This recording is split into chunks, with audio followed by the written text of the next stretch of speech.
My daughter died 7 years ago or so, I believed.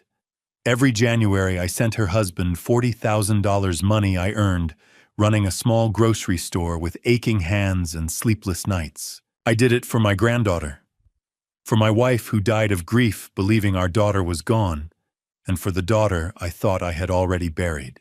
Then one quiet afternoon at the park, my 7-year-old granddaughter grabbed my sleeve and whispered, "Grandpa, please stop sending him money. Grandpa, come to the house and see." I did exactly what she said, and what I saw there nearly stopped my heart. Before we go any further, thank you for being here. If this story already caught your attention, take a second to tell me in the comments where you're watching from. It really helps this channel grow. Also, a gentle reminder, some elements have been altered for narrative and educational purposes. Any similarities are coincidental, but the truth behind the message is meant to help. I'm Stephen Harper, 68 years old, and for the past 7 years, I've been doing my best to hold what's left of my family together. That means every other Saturday I take my granddaughter Ivy, she's 7, to Riverside Park for ice cream. Chocolate chip for me, strawberry swirl for her. It's our routine, has been since her mother died. Willa was my daughter, my only child. 7 years ago, she died in a car accident on Route 9. Vehicle went off the road, caught fire. They said the body was too badly burned for an open casket. We cremated what was left. 6 months later, my wife Gloria died too. The doctors called it a heart attack, but I knew the truth. She died of a broken heart. Losing Willa killed her just as surely as that accident killed our daughter. So now it's just me, Ivy, and her father, Brad, my son-in-law. Brad's raising Ivy alone and I help out.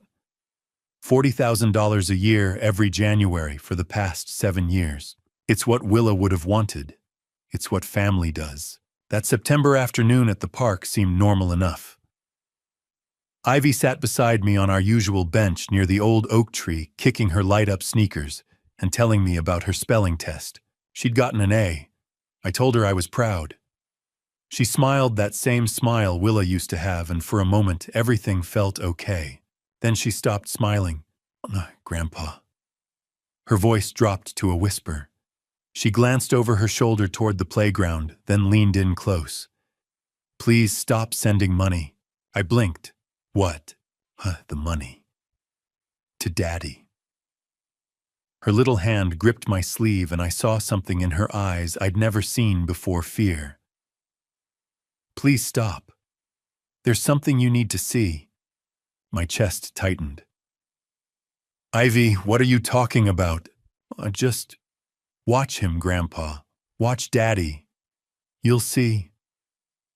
She pulled away suddenly, hopping off the bench. "I have to go. He'll be mad if we're late." "Wait, Ivy, if something's wrong." "Please, Grandpa, just watch him." She wouldn't say another word. The drive to Brad's house was silent. Ivy stared out the window, clutching her backpack, like it was a life preserver. I wanted to ask more questions, but the look on her face told me not to push. Not yet. Brad's house is a modest 2-story on Maple Street. White siding, black shutters, a lawn that's always a week past, needing a mow. I'd helped him with the down payment 4 years ago, another check I'd written without thinking twice. He was waiting on the front steps when we pulled up. "You're late," he said flatly. "Traffic," I lied. Ivy was already out of the car, head down, hurrying toward the door. Brad barely looked at her. "Go inside and start your homework." She didn't say goodbye to me, just disappeared into the house. I stood there on the sidewalk watching through the window as Ivy sat down at the dining room table. Brad walked right past her, phone pressed to his ear, not even glancing her way. Something twisted in my gut. "Patskati." I called out before he could close the door. "Is everything okay with Ivy?" He shrugged. "She's fine. Why wouldn't she be? She just seemed quiet. She's 7. Kids get moody." He paused, then added, "Hey, any chance you could send next year's payment early? Got some expenses coming up." Next year's payment. It was September. I wouldn't normally send the money until January. "What kind of expenses?" "House stuff. You know how it is." He wasn't looking at me. Forget it. January's fine. The door closed. I got back in my car and sat there, engine-running hands gripping the steering wheel. My mind was racing. Watch him, Ivy had said. There's something you need to see. $40,000 a year. $280,000 over 7 years. That was a lot of money for a man who barely said thank you, a man who couldn't even look his own daughter in the eye. I drove home as the sun set, painting the Pennsylvania sky orange and purple. The house was quiet when I got there. It's been quiet since Gloria died. Some nights I still reach for her in my sleep, forgetting for half a second that she's gone. Tonight I couldn't even think about sleep. I kept replaying every interaction I'd had with Brad over the past 7 years. The way he'd asked for money, but never sent updates about Ivy. Never invited me to dinner.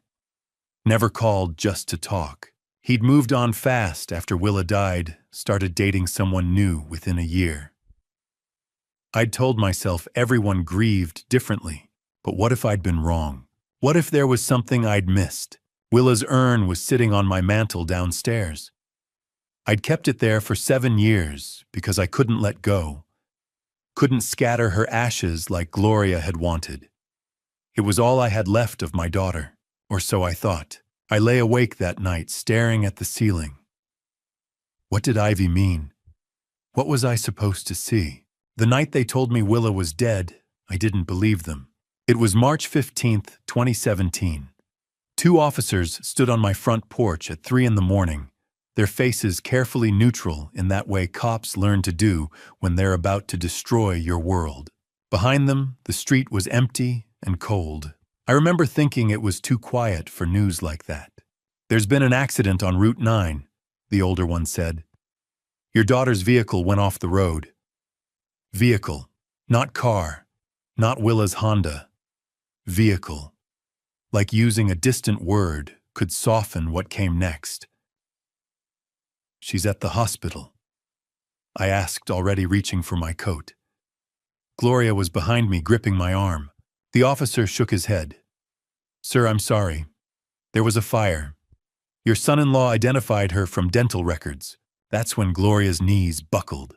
The details came in pieces over the following days. Willa had been driving home late from a friend's house, Natalie Hughes, her best friend since college. The car had veered off Route 9 near mile marker 47, hit a tree, and caught fire. By the time emergency crews arrived, the vehicle was fully engulfed. They said she died on impact. They said she didn't suffer. I've never been sure if that was true or just something they tell families. The funeral was closed casket. Had to be. Brad stood beside me at the service, Ivy on his hip. She was barely 6 months old then. And I remember thinking how wrong it was that my daughter's baby would never remember her mother's face. Never hear her laugh. Never know how Willa used to sing off-key in the shower or how she cried during sappy commercials. They gave us an urn, simple brass about the size of a shoebox. It sat on our mantel for a week before Gloria could even look at it. We should scatter her ashes at the lake, she said one morning, voice hollow. Remember how much she loved it there. We'd spent every summer at Lake Rayburn when Willa was growing up. She'd learned to swim there, caught her first fish, kissed her first boyfriend under the dock. Gloria was right, it was the perfect place. But then Gloria died. 6 months after we buried our daughter, my wife's heart gave out. Just stopped. The doctors called it cardiac arrest, but I knew better. You can die of a broken heart. I watched it happen. She got thinner, quieter, more distant every day, until one morning I woke up and she was gone. Found her in the kitchen, collapsed by the coffee maker, the same one Willa had bought us for Christmas 3 years earlier. After that, I couldn't bring myself to scatter the ashes. Couldn't let go of that urn. It felt like letting go of Willa all over again, and I'd already lost too much. So it stayed on the mantel. Still does. 7 years now. Harper Family Market kept me going. The store's been in my family for 35 years. My father started it back in 1989, and I took over when he retired. It's nothing fancy. Just a neighborhood grocery on the corner of 5th and Chestnut. The kind of place where people know your name and pay with crumpled bills from their jacket pockets. Mrs. Patterson buys her tea there every Tuesday. Old Joe Fletcher gets his lottery tickets every Friday. They all knew Willa. They all came to the funeral. After Gloria died, the store became my anchor. I'd open at 6 every morning, stock shelves ring up customers close at 8. The routine kept me sane, kept me from thinking too much about the empty house waiting for me at the end of each day, and I kept my promise to Willa. Before she died, she'd made me swear that if anything ever happened to her, I'd take care of Ivy, make sure she had everything she needed. So I did. $40,000 a year sent to Brad every January like clockwork. It wasn't about the money. It was about keeping my daughter's memory alive, about making sure Ivy had opportunities, stability, a future. Brad never said much about it. A quick thanks in a text message, maybe. No updates on how the money was being used. No invitations to see Ivy more than our every other Saturday ice cream trips. I told myself he was just private, that grief made people withdraw. But Ivy's words at the park kept circling back. Please stop sending money. There's something you need to see. I stood in front of Willa's urn that night after driving home from Brad's house. Just stood there in my living room, staring at it in the dim light from the street lamp outside. 7 years I'd kept this thing. 7 years I'd honored it like it was sacred. What if something was wrong? What if Ivy knew something I didn't? I thought about the accident again. The details that never quite added up. How Willa had been driving on Route 9, a road she knew by heart, and somehow lost control on a clear night. How the fire had been so intense there was nothing left to identify. How Brad had been the one to confirm it was her. I'd never questioned it. Why would I? Brad was her husband. He loved her. And I was drowning in my own grief, trying to keep Gloria alive, trying to keep myself from falling apart. But now, standing there in the quiet house with Ivy's frightened voice echoing in my head, I started to wonder, what had I missed? What was I still missing? For 7 years, I'd kept my promise. I'd sent the money. I'd trusted Brad. I'd believed the story they told me about the accident and the fire and the urn full of ashes. But now Ivy's words made me wonder, what was I really paying for? I saw the woman who would change everything on a Tuesday morning. The days after Ivy's warning at the park had been restless. I went through the motions, opening the store at 6 stocking shelves, helping customers, but my thoughts kept circling back to her words. Watch him. There's something you need to see. I tried. I drove past Brad's house twice, parked down the street like a nervous fool, and watched. Nothing seemed out of place. Just a man leaving for work, coming home, living his life. Maybe I was imagining things. Maybe Ivy had been confused the way children sometimes are. That's what I told myself anyway. Tuesday mornings at Harper Family Market are predictable. Mrs. Patterson comes in around 7 for her tea. Old Joe Fletcher arrives at 8 for lottery tickets and gum. By 9, there's a brief rush of people grabbing coffee before work. I know their routines. They know mine. It's comfortable. The woman walked in at 9:15. I noticed her immediately because she wasn't a regular. Strangers happen, but something about her made me look twice. Mid-30s dark hair pulled into a ponytail, jeans, and an expensive-looking leather jacket. She moved with confidence, like she knew exactly where she was going. She went straight to the coffee aisle. I stood behind the register, sorting receipts, my hands stiff with arthritis. My knuckles ached, and I'd already dropped a roll of quarters that morning. Age had a way of slowing everything down. The woman placed a bag of ground coffee and a small jar of cinnamon on the counter. That all for you? I asked. Yes. Her voice was clipped. Not rude, just distant. She handed me a 20 without looking up. 8.47's your change. She took it and turned to leave. That should have been the end of it. But as she passed me, something tugged at my memory. The way she moved. The shape of her face. Something familiar I couldn't place. Ma'am, I called. She stopped and glanced back. Yes. Have we met before? Her expression didn't change. I don't think so. You just remind me of someone. I hear that a lot. She pushed through the door and left. I stood there staring after her, trying to remember who she reminded me of. The harder I tried, the further it slipped away. 20 minutes later, I stepped outside to bring in the sandwich board sign. That's when I saw her again.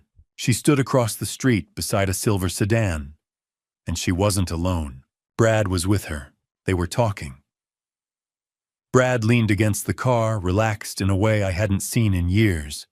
She said something, and he laughed. Then she touched his arm briefly and got into the driver's seat. Brad walked around and climbed into the passenger side. I stood frozen sandwich board forgotten in my hands, watching the car pull away down 5th Street. Questions raced through my mind. Who was she? Why was Brad meeting her here? Why hadn't he mentioned her? I thought about how she avoided my eyes, how quickly she left. Coffee and cinnamon? Just those 2 items. Nothing else. Coffee and cinnamon. The combination unsettled me, though I couldn't explain why. I brought the sign inside, locked the door, and stood alone in the quiet store. The lights hummed. Cars passed outside. Everything looked normal, but nothing felt right. Ivy's voice echoed again. Watch him. I had watched, and now I had seen something. But I didn't understand it yet. Brad had never mentioned a woman. After Willa died, he'd said he dated a little nothing serious. He never introduced anyone to Ivy or me. So who was this woman? And why now? I pulled out my phone and stared at it. Roger Stevens had been my friend for 40 years. We met when his kids went to school with Willa. He'd been a detective for 30 years before retiring. He knew how to read situations, how to find answers when things didn't add up. I hadn't wanted to bother him, hadn't wanted to admit I might be chasing shadows because of something a child said. But now there was a woman I couldn't place. A woman meeting Brad outside my store. A woman who bought coffee and cinnamon and left like she didn't want to be remembered. I opened Roger's contact and typed a message. Need to talk. Can you come by the store? His reply came quickly. Be there in 20. I set the phone down and looked around the store. The shelves I'd stocked for decades. The register that had served generations. The coffee aisle where the woman had stood minutes earlier. Everything looked the same. But deep in my gut, where instinct lives, I knew something was very wrong. Who was she? And why was she with Brad? When you need to find the truth, you call someone who knows how to look for lies. Roger Stevens had been my friend for 40 years, and in that time I'd learned that he had a particular way of listening. Not the polite nodding most people do while waiting for their turn to talk, but real listening, the kind where he'd tilt his head slightly, eyes focused, picking apart every word like he was solving a puzzle. He walked into Harper Family Market 23 minutes after I'd sent the text. Gray hair, cut military short jeans, and a flannel shirt, reading glasses hanging from a cord around his neck. 67 years old, and still moved like a man who'd spent 3 decades chasing criminals through back alleys. You look like hell, he said by way of greeting. Thanks, Roger. He glanced around the empty store. You closed. Should've flipped the sign. Figured we needed privacy. So it must be serious. He pulled up a stool behind the counter and settled in. What's going on? I didn't know where to start, so I started with Ivy. Told him about the ice cream at the park. The whisper, the fear in her eyes when she'd said, watch him. Roger didn't interrupt, just pulled a small notebook from his pocket. He always carried one even in retirement, and jotted down notes. Then I told him about this morning. The woman with the dark hair and leather jacket. Coffee and cinnamon. The way she'd avoided my eyes. How I'd seen her 20 minutes later getting into a car with Brad. You get a plate number? Roger asked. No, I was too surprised. Description of the vehicle. Silver sedan. Maybe a Honda or Toyota. I wasn't paying attention to the car. He made another note. What about the woman? Height, weight, distinguishing features. I thought back, trying to remember details. 5'6", maybe 5'7". Thin, dark hair in a ponytail. Mid-30s. Expensive-looking leather jacket, brown with zippers. You said she reminded you of someone. Yeah, but I can't place it. Just a feeling. Roger tapped his pen against the notebook. And Brad's never mentioned a woman. Never. But you've been giving him $40,000 a year for 7 years. For Ivy, I said quickly. The money's for Ivy. Right. Roger's tone was neutral, but I knew what he was thinking. Stephen, when's the last time Brad gave you an update on how that money's being used? I opened my mouth to answer and realized I couldn't. Not a real answer anyway. Brad had never sent receipts, never explained expenses, just accepted the check every January with a quick thanks and moved on. He's raising a daughter alone. I said, defensive now. I'm sure it's going to good use. I'm sure. Roger set his pen down and looked at me. But Ivy told you to stop sending money and to watch Brad. That's not normal, Stephen. 7-year-olds don't say things like that unless something's wrong. I know. So what do you want me to do? That was the question, wasn't it? I'd called Roger because some part of me knew I needed help. But saying it out loud felt like crossing a line I couldn't uncross. I need to know what's going on, I said finally. I need to know if Ivy's safe. If Brad's, I don't know, doing something he shouldn't be. Roger leaned back on the stool, arms crossed. You want surveillance? Is that legal? On a public street, watching someone's comings and goings from outside their property. He shrugged. Not illegal. Not particularly ethical if you're doing it to a family member, but not illegal. The word family hit harder than it should have. Brad wasn't blood, but he was Willa's husband, Ivy's father. For 7 years, I'd sent him money because that's what family did. Now I was talking about spying on him like he was a suspect. I don't want to betray his trust, I said quietly. Then don't. Roger's voice was firm. Go home. Forget about the woman. Forget about Ivy's warning. Tell yourself everything's fine and keep writing those checks. I looked up sharply. You think I should ignore this? No. He met my eyes. I think you need to decide what matters more, Brad's trust or Ivy's safety. The words hung in the air between us. She's 7 years old, Roger continued. She came to you scared enough to whisper a warning in a park. She told you to stop sending money and to watch her father. Kids that age don't make things up, Stephen. They don't have the imagination for it. If Ivy's worried, there's a reason. I thought about Ivy's face at the park. The way she'd gripped my sleeve. The fear in her eyes. What do we do? I asked. Roger picked up his pen again. We start simple. I've still got some equipment from my detective days, cameras, recording devices, all legal for private investigation purposes. We set up outside Brad's house. Watch who comes and goes. See if the mystery woman shows up again. Track his routine. Look for patterns. For how long? As long as it takes. He flipped to a fresh page in his notebook. Could be a few days. Could be a couple weeks. Depends on what we find. And if we find nothing, then you'll know Ivy was confused, and you can sleep better at night. Roger looked at me over his reading glasses. But I've been doing this a long time, Stephen. And my gut says we're going to find something. Mine did too. That was the problem.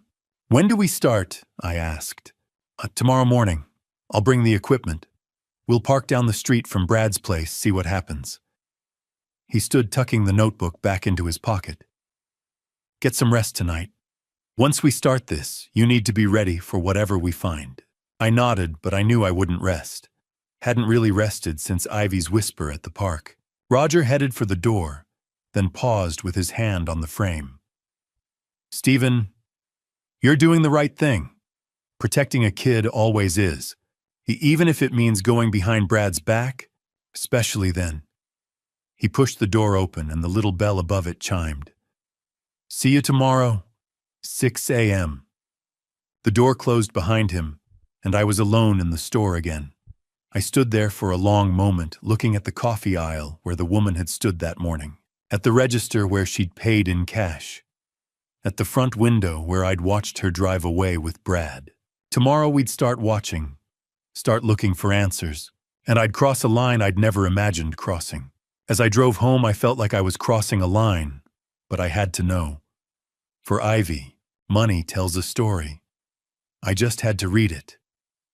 Before we started watching Brad, I needed to look at my own records. That evening, I spread 7 years of bank statements across my kitchen table. The house was quiet, except for the hum of the refrigerator and the occasional creak of old wood settling.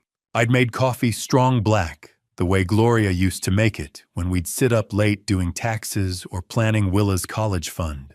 The mug sat untouched beside me as I worked, steam rising into the dim light above the table. January 2018. $40,000 wired to Bradley Wallace. The memo line read, "Family support." January 2019. Same amount. Same memo. I went through every year. 2020, 2021, 2022, 2023, 2024. $40,000 every single time like clockwork.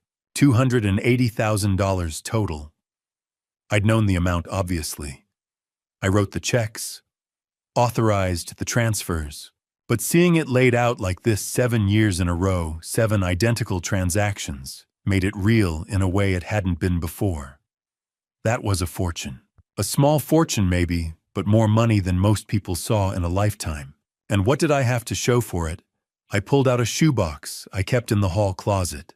The one with receipts and correspondence, anything related to Brad and Ivy. I sorted through 7 years of paperwork, looking for proof that the money had been used properly, proof that Brad was grateful, proof of anything, really. What I found was nothing. No thank you notes. No updates on Ivy's education or activities. No pictures of school events or birthday parties. Not a single piece of paper showing how the money had been spent or why it was needed. The only communications I had were text messages, and they were brief. Almost cold. In January 2019, he'd written, "Got the transfer, thanks." The next year, just received, appreciate it. By 2021, it was down to transfer came through. Not even a full sentence most years. Just acknowledgement that he'd taken the money and moved on. I pulled up my phone and scrolled back through our text history. Hundreds of messages over 7 years, and almost all of them were initiated by me. I'd ask how Ivy was doing in school. Could I take her to the park this weekend? Did she need winter clothes? I could pick some up. Brad's responses were always short. "She's fine." "Sure." "We're good." Never details. Never stories about what Ivy was learning or who her friends were.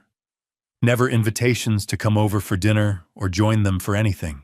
Just the bare minimum required to keep me from asking more questions. And then there were the early requests. I flipped through my calendar checking dates. Every year, like clockwork. Brad would text me in November or December asking if I could send the payment early. In November 2019, he'd written about expenses coming up before Christmas. December 2020, house repairs. November 2021, Ivy's school stuff. I'd always said yes, always sent it early, because family helped family, and I'd promised Willa I'd take care of her daughter. But now, looking at the pattern, something felt wrong. What kind of expenses came up every single year at the exact same time? And why did a man receiving $40,000 annually need it early? What was he spending it on that couldn't wait a few weeks? I opened my laptop and pulled up Brad's social media, something I rarely did. His Facebook was sparse. A few photos of Ivy from years ago, some posts about sports teams, nothing personal. His privacy settings were tight, so I could barely see anything. But one thing I could see was that his relationship status had changed 2 years ago from widowed to in a relationship. Then 6 months later, it went back to blank. He'd never mentioned dating anyone. Never introduced anyone to Ivy or me. Who had it been? And what happened? I thought about the woman from this morning. The coffee and cinnamon. The way she'd touched Brad's arm before getting in the car. Was she the one? Or someone new? I pulled out a legal pad and started making notes. Not because I knew what I was looking for, but because Roger had taught me once that patterns emerged when you wrote things down. I wrote down everything I could think of. Brad asking for money early every November or December. Never providing updates or receipts. Minimal communication. No family involvement. The relationship status change from 2 years ago. The mystery woman today. Then I wrote down my questions. Where was the $280,000 going? Who was the woman? Why did Ivy want me to stop sending money? What was Ivy afraid of?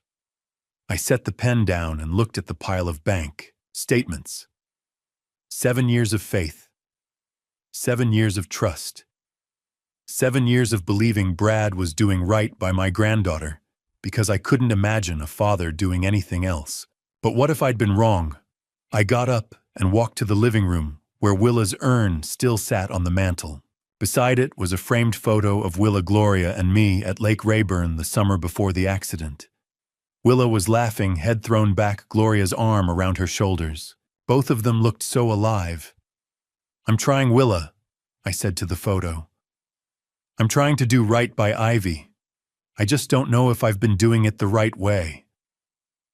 The house was silent. I picked up another photo from the bookshelf, this one of Ivy from last year. She was sitting on the front steps of Brad's house, arms wrapped around her knees, not quite smiling. I'd taken it during one of my visits. At the time, I'd thought she looked thoughtful. Now I wondered if she'd looked sad. How long had she been trying to tell me something was wrong? I gathered all the bank statements and organized them by year. Added the screenshots of our text messages. The information about his social media. The notes I'd just written. Everything Roger might need to understand what we were dealing with. I put it all in a folder and set it by the front door so I wouldn't forget it in the morning. $280,000. That number kept echoing in my head. Not because it was money I couldn't afford to give. The store did well enough, and Gloria and I had been careful savers. But because it represented 7 years of promises. 7 years of trying to honor Willa's memory by taking care of her family. What if her family didn't need taking care of? What if they'd been taking advantage? I poured the cold coffee down the sink, rinsed the mug, and stood at the kitchen window looking out at the dark street. Tomorrow at 6 in the morning, Roger and I would park outside Brad's house and start watching. Start looking for answers to questions I should have asked years ago. I should have felt guilty. Should have felt like I was betraying Brad's trust by spying on him. But all I felt was determined. Ivy had asked me to watch, had trusted me enough to whisper a warning, and I'd failed her for 7 years by not asking the hard questions, by accepting Brad's silence as normal. I wouldn't fail her anymore. Tomorrow Roger and I would start watching. Whatever we found, I was ready. Some truths are buried in plain sight. The urn sat on my mantel for 7 years. I never opened it. After organizing all the bank statements and preparing the folder for Roger, I should have gone to bed. It was past 11, and we were meeting at 6 in the morning. But I stood in the living room, staring at that brass urn the way I'd stared at it 1,000 times before, and something felt different. The woman at the store had bought coffee and cinnamon. 2 items, nothing else. I'd been trying all evening to figure out why that bothered me, and now standing here in the dim light with nothing but silence and the weight of 7 years pressing down, I finally understood. Coffee and cinnamon. My eyes moved from the urn to the framed photo beside it. Willa, Gloria, and me at Lake Rayburn, all of us smiling, all of us believing we had more time. I'm sorry, I whispered to Gloria's image. I should have looked sooner. I'd avoided the urn for 7 years. Told myself it was because I couldn't let go, because opening it meant accepting that Willa was really gone. But maybe the truth was simpler. Maybe some part of me had known even then that something was wrong. I lifted the urn from the mantel. It was heavier than I remembered, about the size of a shoebox, cold brass against my palms. The lid was sealed with a simple threaded cap, the kind you could unscrew with your hands. For a long moment, I just held it. Thought about Gloria standing in this exact spot 7 years ago, crying so hard she couldn't breathe. Thought about the funeral. The closed casket, Brad's face carefully neutral as he accepted condolences. Thought about Ivy, 6 months old and oblivious, sleeping through her mother's memorial service. I carried the urn to the kitchen table and set it down under the overhead light. My hands shook as I gripped the lid. "Forgive me, Willa," I said and twisted. The lid came off easily. Too easily. Like it had been opened before. Inside was a clear plastic bag tied at the top with a twist tie. Through the plastic, I could see dark powder, almost black in the harsh kitchen light. It looked like ash. Looked exactly like what you'd expect cremated remains to look like. I untied the bag and peered inside. The powder was coarse, not fine. Grainy. I reached in and let some run through my fingers. It felt wrong. Too rough. Too textured. Then I smelled it. Coffee, not the faint burnt smell of cremated remains. Not the sterile nothing of ash. But coffee. Rich, dark, unmistakable. My stomach turned. I brought the bag closer, inhaling deeper. Yes. Definitely coffee. And something else underneath it. Something sweet and spicy. Cinnamon. The kitchen tilted. I gripped the edge of the table to steady myself. No. No, this couldn't be right. This was Willa. This was my daughter. They'd told me it was her. Brad had identified her. The funeral home had handled everything. I dumped the contents of the bag onto the table. Brown powder spilled out in a heap. Coffee grounds, darker in some spots, lighter in others. I sifted through it with my fingers, searching for something, anything that looked like bone. Like the fragments they tell you remain after cremation. Nothing, just coffee. And mixed throughout flecks of reddish-brown that I recognized immediately from 35 years of running a grocery store. Cinnamon, ground cinnamon. I touched one of the flecks to my tongue. Sweet. Spicy. Definitely cinnamon. The powder wasn't ash. It was coffee grounds and baking spices, the kind you'd buy at any store. The kind a woman with dark hair and a leather jacket had bought from my store just this morning. For 7 years I'd kept this urn on my mantel. For 7 years I'd treated it like it was sacred. Gloria had stood here crying, had kissed the cold brass and whispered goodbye to our daughter. She'd died 6 months later, with a broken heart, believing Willa's remains were resting above our fireplace. And it was coffee, kitchen scraps, a joke. The rage hit me so hard I couldn't breathe. I swept my arm across the table, sending the urn clattering to the floor. It rang like a bell as it bounced, hollow and mocking. "Damn you!" I shouted at no one. At Brad. At whoever had done this. "Damn you!" I braced my hands on the table shoulders, heaving, staring down at the pile of coffee and cinnamon scattered across the wood. 7 years. 7 years of grief. 7 years of Gloria destroying herself with sorrow. 7 years of me honoring an empty promise, paying money to a man who'd helped fake my daughter's death. Because that's what this was. Had to be. If the urn was fake, then the funeral was fake. If the funeral was fake, then maybe the body was fake. And if the body was fake, my phone was in my hand before I'd consciously decided to pick it up. I pulled up Roger's contact and called. He answered on the second ring, voice groggy. "Stephen, it's almost midnight." "The urn!" My voice came out hoarse, shaking. "Roger, the urn is fake." Silence on the other end. Then more alert. "What do you mean, fake?" I opened it. "It's not Willa, it's coffee. Coffee and cinnamon. Just like the woman at the store bought this morning." I heard rustling like he was sitting up. "You're sure?" "I'm looking at it right now. Spread all over my kitchen table." I laughed, but it came out broken. My wife died thinking our daughter's ashes were on the mantel. and it was coffee the whole time. "Stephen." Roger's voice was calm, steady, the detective voice. "Listen to me. Don't touch anything else. Don't clean it up. I'm coming over right now. They lied to us." The words felt thick in my throat. The funeral, the body. Brad identified someone who wasn't Willa. They burned someone else and gave us kitchen scraps in a brass box. "I'm 10 minutes away. Stay there. Don't call Brad. Don't call anyone. I'm coming." The line went dead. I stood in my kitchen, surrounded by coffee grounds and cinnamon, staring at the overturned urn on the floor. The house was silent, except for my ragged breathing.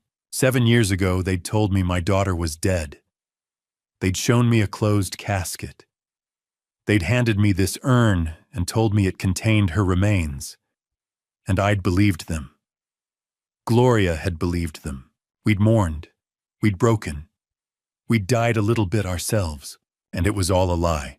I looked at the scattered coffee grounds, at the cinnamon mixed throughout, at the empty brass urn lying on its side. My daughter's urn was a lie. What else had they lied about? Surveillance is mostly waiting, but when something happens, everything changes. Roger brought the cameras the next morning. He'd stayed until nearly 1 a.m., the night before, documenting the coffee grounds and cinnamon from the urn, photographing everything, and scribbling notes into his small notebook.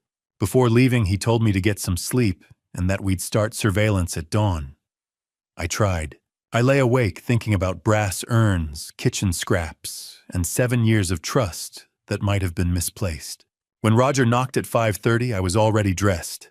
"You look terrible," he said, hauling 2 black duffel bags inside. "Didn't sleep? Figured."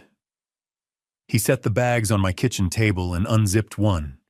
Inside were cameras, lenses, recorders, and equipment I didn't recognize. "We'll park down the street from Brad's house. Public road. Legal surveillance. 2 old guys sitting in a car.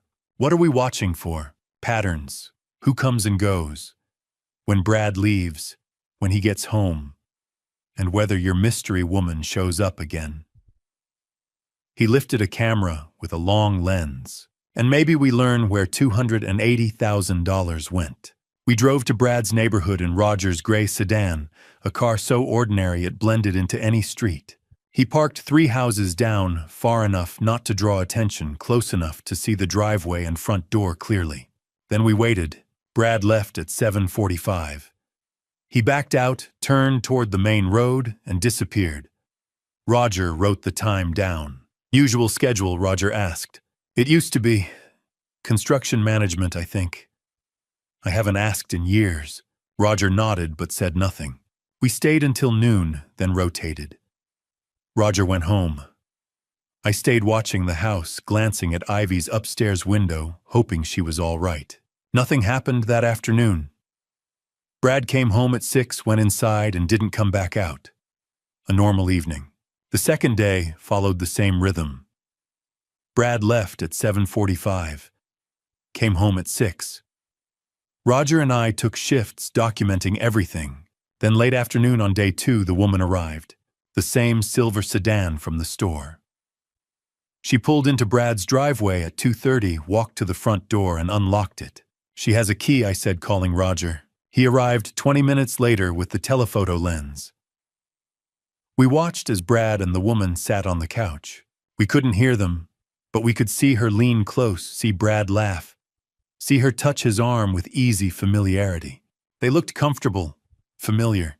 "Who is she?" I asked. "When did Brad last mention dating?" Roger snapped photos. "He hasn't, not once." She stayed 2 hours. When she left, Brad walked her to her car. They stood in the driveway talking. Her hand rested on his chest. His hand settled at her waist.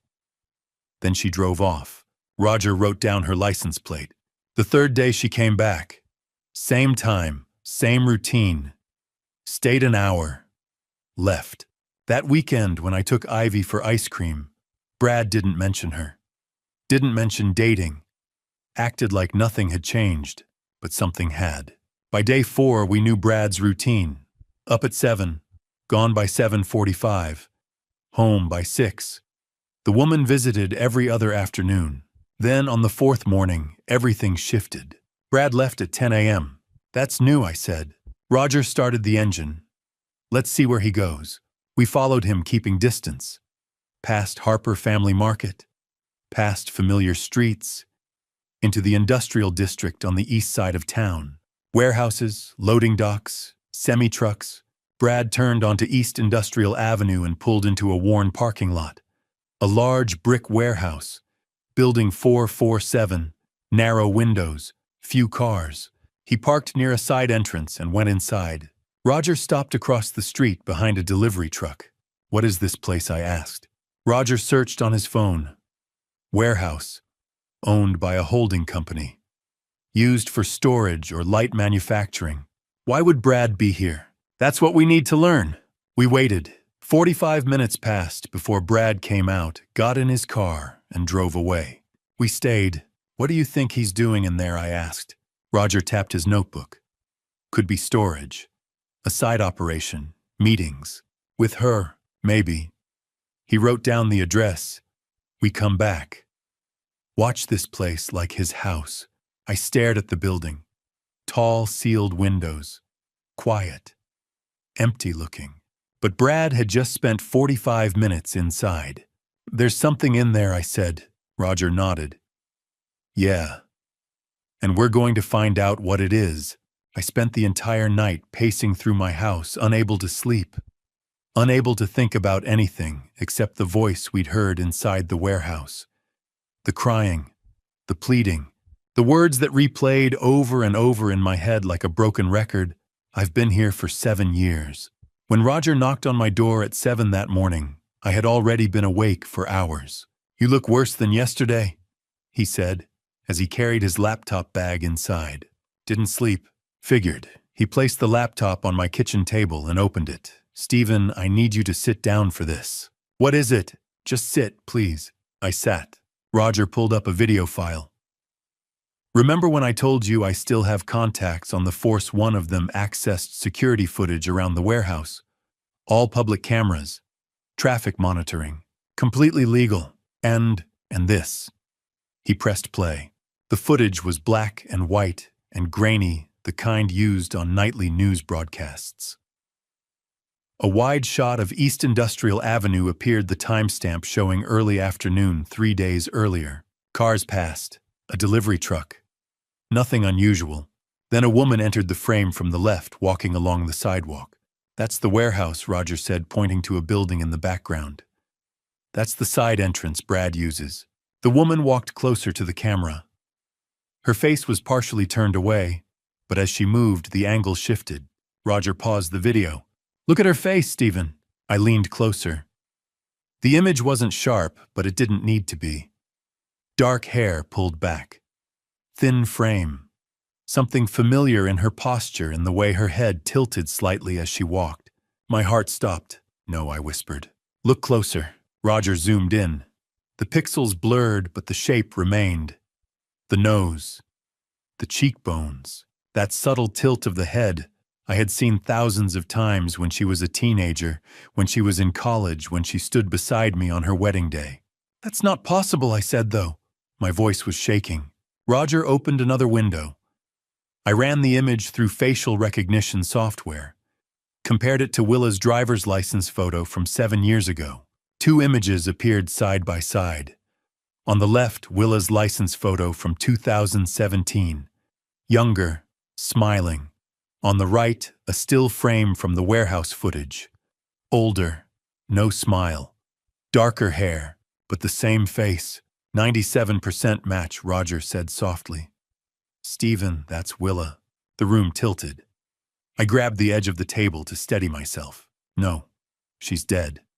We buried her. We had a funeral. You had a closed casket funeral, Roger said gently. You cremated someone. But you never saw a body. And the urn was filled with coffee grounds. I stared at the screen, at my daughter's face, changed older but unmistakably alive. She's alive, I whispered. Yes. Willa's alive. Yes. The words didn't make sense. For 7 years, I had mourned her. I had stood at her grave, at that empty grave with its false headstone, and talked to her like she could hear me. For 7 years her urn sat on my mantel, and I believed it held her ashes, and she was alive. The grief came first. Not relief, not joy. Grief, crushing and suffocating. Grief for 7 years stolen from us. 7 years Gloria and I could have spent with our daughter. 7 years Ivy could have known her mother. Then the rage followed. Gloria died believing Willa was dead, I said, my voice breaking. She died of a broken heart, and our daughter was alive the entire time. Roger stayed silent. I paid Brad $280,000, I continued. $280,000 to care for Ivy because her mother was supposedly dead. I know, Ivy thinks she's an orphan, I said, standing abruptly. She doesn't even know her own mother is alive. How could Willa let us believe this? How could she let Gloria die thinking? Stephen, Roger said firmly. We don't know the full story. What story could possibly justify this? I don't know, he said. But think about what we heard yesterday. That voice in the warehouse. She was crying, begging.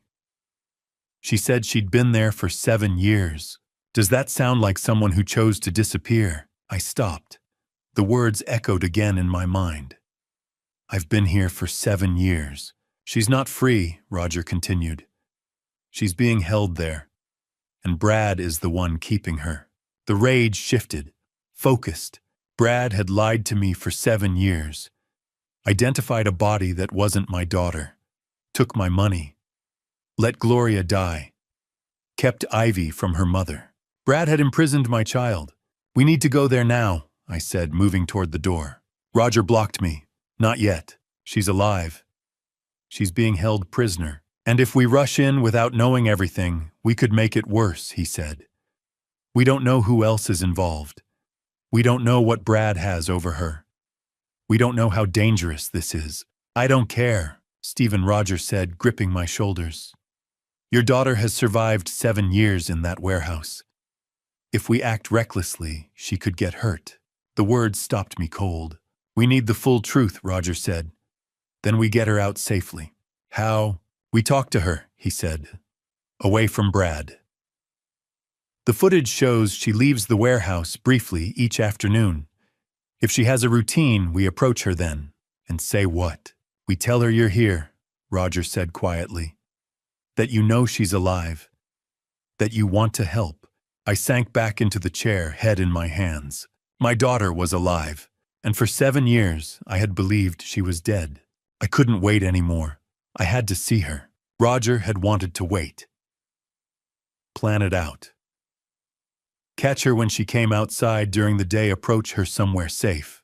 But how was I supposed to go home and sleep knowing my daughter who I'd mourned for 7 years, was alive? Locked in some warehouse while I sat in my empty house staring at fake ashes. I couldn't do it. So at 9 o'clock that night I got in my car. Didn't even tell Roger I was going. Just drove. He was already there when I pulled up. Standing by his car across from building 447, arms crossed, waiting. He'd known. Of course he'd known. Couldn't sleep either, I said. I figured you'd do something stupid. He wasn't smiling.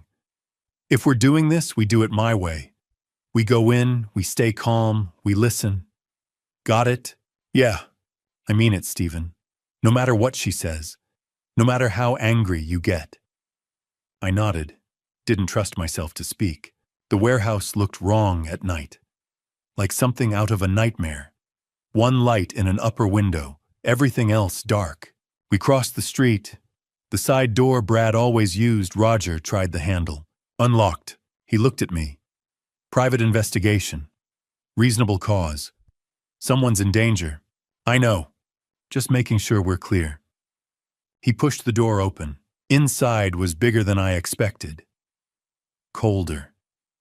The kind of cold that seeps into your bones. High ceilings, shadows everywhere, shelves stacked with God knows what. But in the back corner, past all the industrial debris, someone had tried to make a home.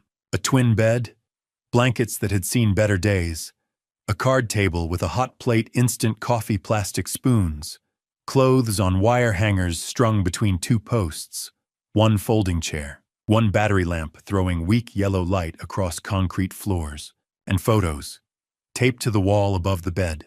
Ivy, all of them. Every school picture I'd sent Brad over the years. Every birthday photo. That one from the park last summer where she'd lost her front tooth. They were here. On this wall. In this warehouse. He'd been showing them to Willa. She was sitting on the bed, staring at those photos like they were the only thing keeping her alive. When the door creaked, she looked up. 7 years. 7 years since I'd seen that face. She looked so different. Thinner. Way too thin. Hair darker, longer, pulled back in a messy ponytail. Dark circles under her eyes like she hadn't slept in weeks. Maybe months. And something else. Something in the way she held herself. Like she was always ready to run. Dad. Just that one word. Barely a whisper. And I lost it. How could you? It came out louder than I meant. Harsher. She flinched back against the wall. How could you do this to us? I can explain. Explain. I took a step toward her. She pressed harder against the wall. Your mother died, Willa. Your mother. She died thinking you were gone. Dad, please. She cried every single day. Every single day for 6 months. Do you understand that 6 months of watching her waste away and I couldn't? My voice cracked. Says I couldn't help her because our daughter was dead. Except you weren't dead. You were here. You were here the whole time. The words were coming out wrong, too angry, too loud, but I couldn't stop them. Gloria died believing you burned to death in that car. She died of a broken heart. And you just let her. You let her die thinking, but I didn't want that. Willa was crying now. Full-on crying, sliding down the wall until she hit the floor. I never wanted any of this. Then why, I was almost shouting. Why did you do it? Why did you let us have a funeral for a stranger? Why did you let me pay Brad $280,000 to raise your daughter while you hid in a warehouse? She was sobbing so hard she couldn't speak. Just sitting there on the concrete floor, arms wrapped around her knees, shaking. Roger stepped between us. Physically stepped between us. Stephen, stop. She needs to explain, and she will. But you need to calm down. Calm down. My daughter's been lying to me for 7 years. Stephen! Roger's voice cut through everything. Look at her. I stopped. Looked. Really looked this time. She wasn't just thin. She was gaunt. Cheekbones too sharp. Wrists too small. Her clothes a faded t-shirt and jeans that didn't fit hung off her like she'd been wearing them for years. Her hair was dull, lifeless, and those scars on her arms. Small white lines. Some old, some newer. This wasn't someone who'd run away to start a new life in paradise. This was someone barely surviving. Willa, Roger said quietly. He crouched down, not getting too close. We're not here to hurt you. We're here because we want to help. Can you look at me? She raised her head, eyes red and swollen and terrified. We need to understand what happened. Roger continued. Can you tell us that? She looked at him, then at me, then at the photos of Ivy on the wall. If I tell you. Her voice was so small. If I tell you, you'll hate me.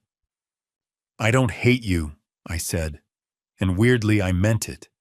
I was furious, devastated, confused as hell. But looking at her sitting there on that floor in that warehouse surrounded by photos of the daughter she'd never met, I couldn't hate her. I just need to know why. She wiped her eyes with her sleeve.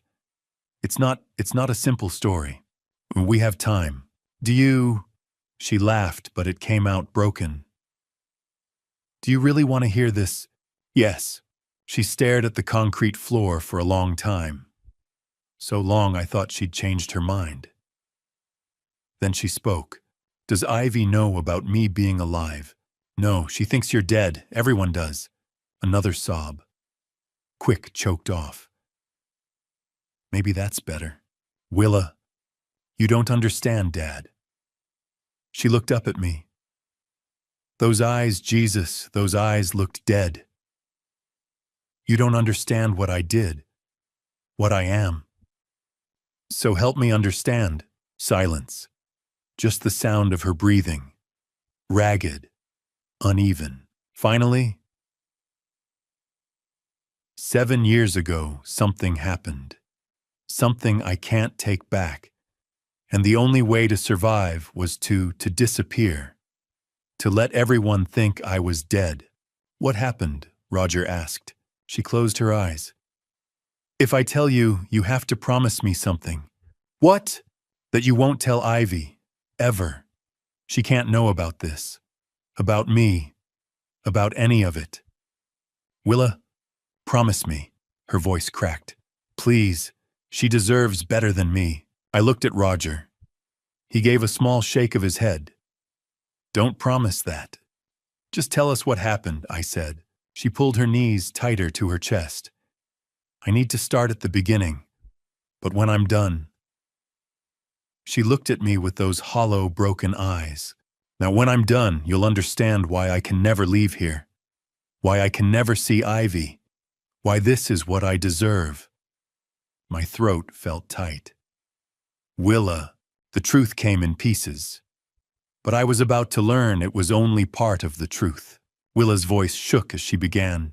It was 7 years ago. March. Natalie came over to my apartment. We lived about 20 minutes apart back then. She'd borrowed money from me.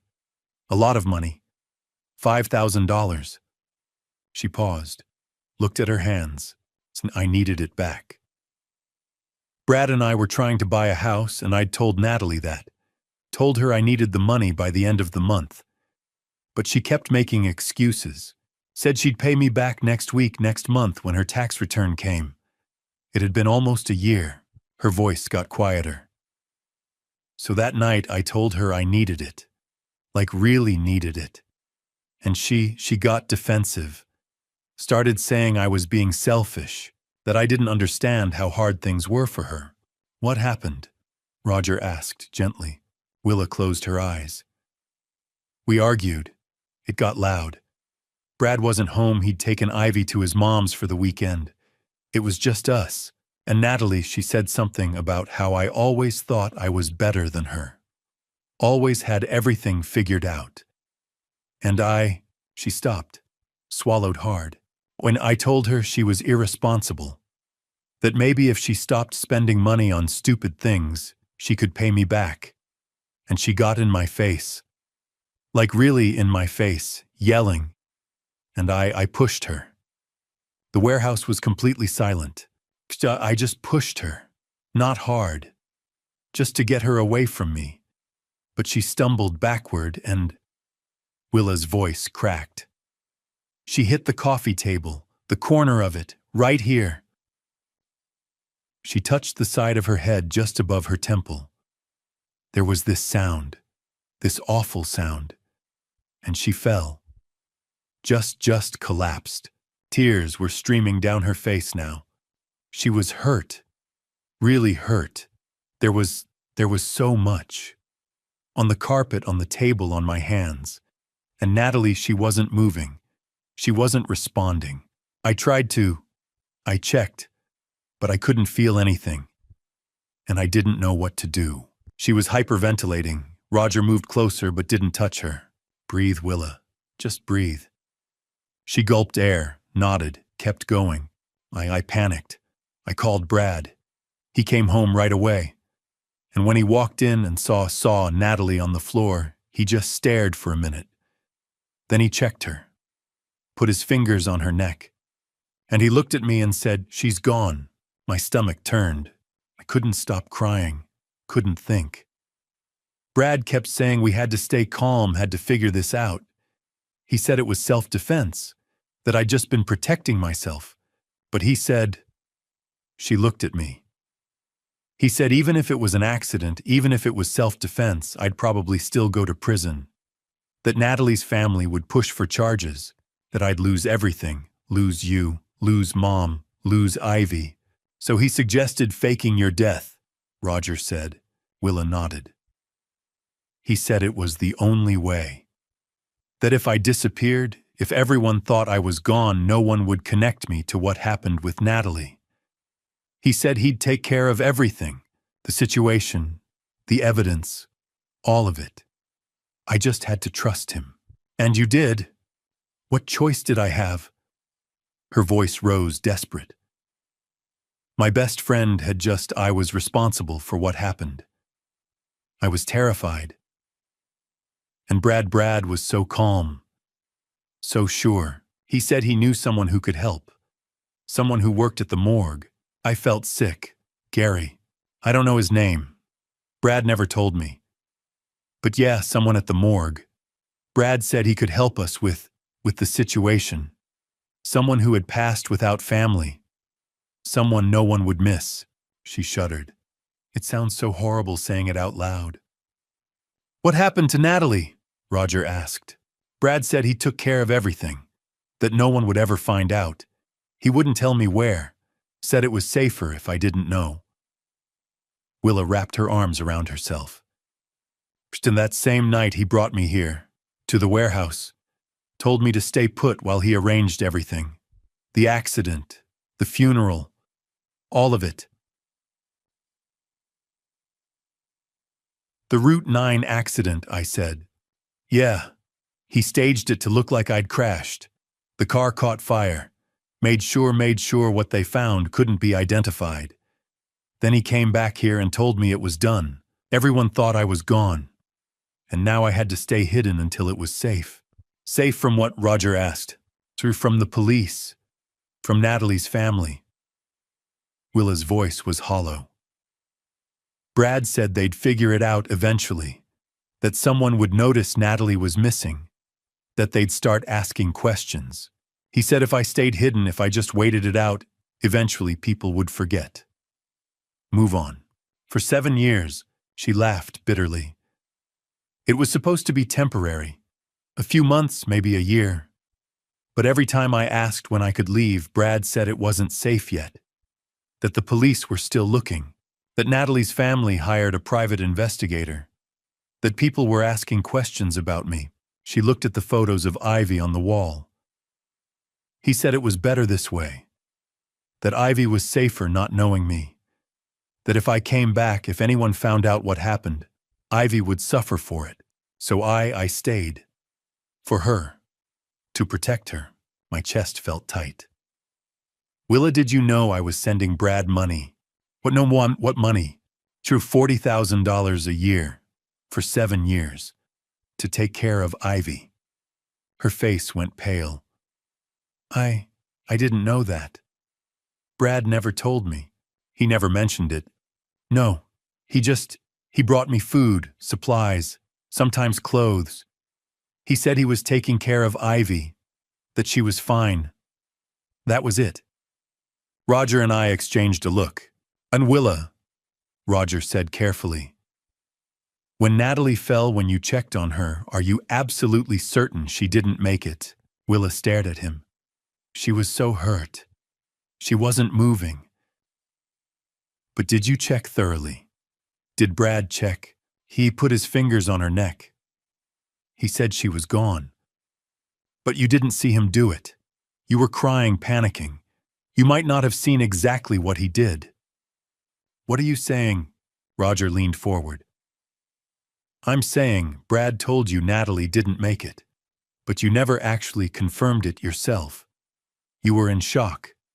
You trusted him. She was... Willa stopped. I saw her fall. I saw how badly she was hurt. Well, head injuries can look worse than they are, Roger said. Even minor ones can cause a lot of... He paused. A lot of visible damage. It doesn't necessarily mean the worst. No. Willa shook her head. No, she's gone. I'm responsible. That's why I'm here. Roger looked at me, then back at Willa. Willa, have you seen Natalie since that night? What number? Of course not. Have you seen anything that proves what Brad told you was true? Brad said a lot of things. Roger's voice was firm. But have you actually seen proof? Willa's face crumpled. Why are you asking me this?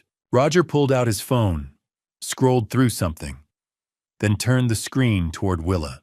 Because I ran Natalie Hughes's name through the system yesterday, and according to public records, she's very much alive. Willa stared at the phone, at whatever Roger was showing her, and the color drained from her face. That's not possible. This photo was taken 6 weeks ago, at a coffee shop in town. That's Natalie Hughes, alive and well. Willa looked at Roger, then at me. Her mouth opened, but no sound came out. No, she finally whispered. She's gone. I saw her. I'm responsible for what happened. Roger's eyes met mine. No, Willa, I don't think you are. The truth wasn't just different from what I thought. It was the opposite. Roger pulled out his phone and showed Willa a photo. This, he said quietly, was taken 3 days ago. Willa stared at the screen. Her face went white. Actually white, like all the blood had drained out of it in an instant. That's not possible. That's Natalie Hughes, Roger said. At Corner Brew, the coffee shop on Main Street, 3 days ago, very much alive. Willa's hands were shaking. No, I saw her. She fell. She was hurt. Brad said, Brad lied. The words hung there. I looked at the photo. A woman, dark hair, mid-30s, sitting at a table with a coffee cup smiling at something off camera. She looked healthy, happy, alive. I don't understand, Willa whispered. Roger sat down on the folding chair, phone still in hand. Willa, I need you to think very carefully about that night. The fight with Natalie, when she fell. What exactly did you see? I pushed her. She stumbled, hit the table. Willa's voice was mechanical, like she'd told this story so many times it had become a script. She was hurt. On the carpet, on the table. She wasn't moving. Did you check on her yourself? I tried. I couldn't feel a pulse. There was too much, and I was panicking, But then Brad came home, Roger interrupted gently. And he took over. Right, Willa nodded slowly. And he checked. And he told you she didn't make it. And you believed him. Why wouldn't I believe him? He's my husband. He was trying to help me. Roger leaned forward. Willa, I don't think Natalie was ever hurt. I think the whole thing was staged. Silence. Complete silence. Yeah, what? Willa's voice was barely audible. The fight, the fall. The Roger paused. The scene. I think Brad and Natalie set it up. Fake scenario.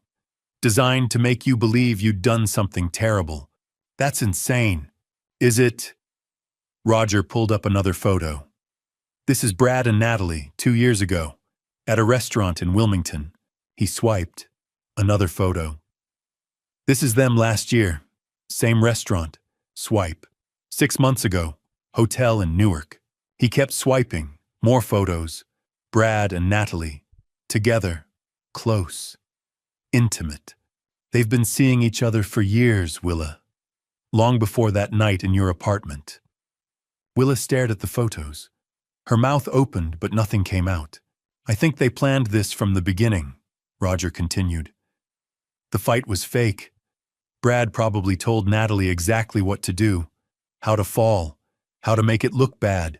They probably used theater makeup, fake scenario materials, made it look worse than it was. But you saw what they wanted you to see. And then Brad came in and confirmed it. Told you Natalie was gone. That you were responsible. That you had to hide. Roger's voice was firm, but not harsh. He manipulated you, Willa. He used your panic and your guilt to control you, and he's been controlling you for 7 years. The warehouse felt impossibly cold. Why? Willa asked. Why would they do that? Roger looked at me, then back at Willa. Salmonai, I said. My voice sounded strange, hollow. My money. Willa's eyes widened. For 7 years, I've been sending Brad $40,000 a year, $280,000 total, to take care of Ivy. I felt sick saying it out loud. He convinced me it was for Ivy, but it was for him and Natalie. I didn't know, Willa whispered. I swear I didn't know. I know you didn't. Roger pulled up his phone again. I've been digging into Brad's finances. He's got an offshore account, started 7 years ago right after your accident. The money's been flowing in regularly, $40,000 a year like clockwork, plus other amounts, smaller transfers. From where? I'm still working on that. But I found something else. He showed us a bank statement. 3 weeks ago, Brad transferred most of the account balance, just over $60,000, to a different account. In the Cayman Islands, my stomach dropped. He's planning to run, Roger said. Him and Natalie take the money and disappear. Willa looked like she might be sick. So none of it was real. The fight, the accident, the hiding. None of it. Oh, the hiding was real, Roger said quietly. But it wasn't to protect you from the police. It was to keep you locked up, out of the way. So Brad could collect your father's money and live his life with Natalie without you interfering. 7 years. 7 years my daughter had been trapped in this warehouse, believing she was a criminal while her husband and her best friend lived free. Took my money. Took everything. He used me, Willa said. Her voice was shaking. He used me and Mom. Mom passed thinking I was gone. Because of them. Because of their lies. Yes. And Ivy. Ivy doesn't know me because they... She couldn't finish. I moved closer, crouched down beside her, put my hand on her shoulder. She flinched, then looked at me. Really looked at me. Dad, I'm so sorry. I should have known. I should have checked. I should have... Wow, you were manipulated, I said. My throat felt tight. This isn't your fault, Willa. None of this is your fault. You were a victim. You still are. But Mom... Well, Mom would want you to live. The words came out fiercer than I intended. She would want you to be free, and she would want us to make this right. Willa's face crumpled. She started crying, not the panicked sobbing from before, but something deeper. Grief. Relief. 7 years of pain pouring out. I pulled her into a hug. My daughter. Alive. Broken. But alive. Roger gave us a minute. Then he cleared his throat. Stephen, Willa, I know this is a lot, but we need to act fast. If Brad's planning to run, we don't have much time. I pulled back. Looked at Roger. What do? We need evidence. Real evidence. The kind that'll hold up in court. Roger stood. Financial records help, but we need more. We need Brad and Natalie to confess. On record. How do we do that? Roger looked at both of us. We set a trap. We make them think they've won, that they're safe, and then we get them to admit everything. Willa wiped her eyes. How? You... Roger said, looking at her. You're the key. Brad thinks you're completely under his control. Thinks you believe everything he's told you. We use that. You want me to talk to him? But I want you to wear a wire. Confront him. Get him talking. And once he thinks you're still too scared to do anything about it, he'll tell you the truth. Willa looked terrified. But then something changed in her face. A hardness I hadn't seen before. He kept me here for 7 years, she said quietly. He let me believe I'd hurt someone. He let Mom. She stopped, swallowed. He let your mom pass thinking I was gone. He used Ivy. He used you. She looked at Roger. What do I need to do? Roger looked at both of us. If we're going to take them down, we need them to confess. And I have an idea. Every good trap needs bait. We had the perfect bait, the truth. We met at Roger's house the next morning to plan. I hadn't slept. Again. Spent the whole night thinking about Willa in that warehouse, about Brad and Natalie living free while my daughter rotted in prison. About Gloria. About Ivy. About 7 years of lies. Roger's house was small but organized. Retired detective organized. Papers stacked neatly. Coffee brewing. A dining room table covered in folders and equipment I didn't recognize. Willa sat across from me, looking small and exhausted. She'd stayed at my house last night, first time in 7 years she'd slept in an actual bed. I'd heard her crying through the wall around 3A. Emma didn't know what to say, so I just let her be. Roger set down 3 mugs of coffee and opened his laptop. Okay, here's what we need. He pulled up a document. Brad and Natalie have to confess. On record. Admissible in court. That means we need audio, clear audio, no ambiguity. How? I asked. On wire. We put a recording device on Willa. She goes back to the warehouse. When Brad shows up, and he will show up, he always does, she confronts him. Gets him talking.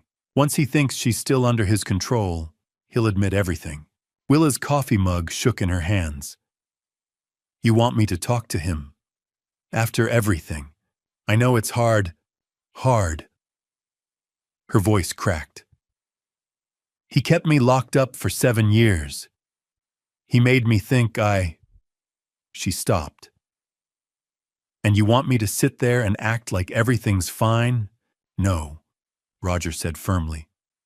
I want you to act like you know, like you're done being scared, like you're giving him one chance to tell you the truth before you go to the police.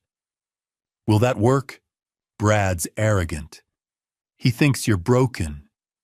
Thinks you'll never stand up to him. Roger leaned forward. When you confront him, when you show strength instead of fear, he'll panic. And when people panic, they talk.